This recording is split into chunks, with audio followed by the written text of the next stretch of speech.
আসসালামু আলাইকুম dear students, তোমাদের এইচটিএমএল অধ্যায় নম্বর 4।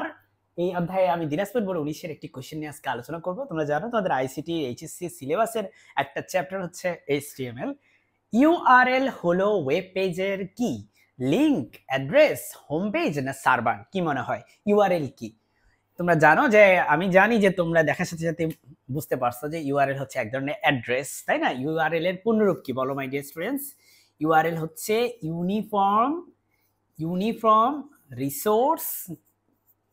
রিসোর্স লোকেটর, তাই না?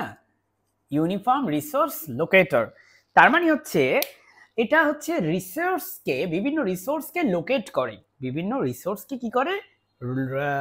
লোকেট করে। কিভাবে লোকেট করে? সে একটা ইউনিক একটা অ্যাড্রেস দেয়। হ্যাঁ, ইউনিক অ্যাড্রেস দেওয়ার মাধ্যমে। যেমন ধরো যে আমি তোমাকে যদি একটু উদাহরণস্বরূপ বলি যে বিভিন্ন রকম ওয়েবসাইট তুমি জানো খান একাডেমি বা তুমি উইকিপিডিয়া, এরকম বিভিন্ন ধরনের ওয়েবসাইট বা হাইপার ফিজিক্স, এই যে বিভিন্ন রকম ওয়েবসাইট তুমি জানো, এই ওয়েবসাইটগুলোর প্রত্যেকের আলাদা আলাদা কি আছে? একটা একটা করে অ্যাড্রেস আছে, তাই না? এই যে অ্যাড্রেসগুলা, এগুলাকে আমরা বলি ইউআরএল। তার কারণ কি? কারণ এই অ্যাড্রেসগুলো ইউনিক অ্যাড্রেস।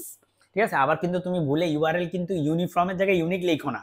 ইউআরএল এর পূর্ণরূপ কিন্তু ইউনিফর্ম রিসোর্স লোকেটর, এটা মাথায় রেখো। সো উত্তর হচ্ছে ইয়েস, ইউআরএল ওয়েব পেজের কি? এটা আসলে ওয়েব পেজের অ্যাড্রেস। বুঝতে পারছো? একটা ওয়েব পেজের অ্যাড্রেস, যেমন আমি তোমাকে যদি বলি যে www.hyperphysics.com, hyperphysics.com, এটা একটা ইউআরএল, এটা পুরাটা একটা ইউআরএল। এটা কার ইউআরএল? এটা হাইপারফিজিক্স নামক ওয়েবসাইটের ইউআরএল বা অ্যাড্রেস। ঠিক আছে?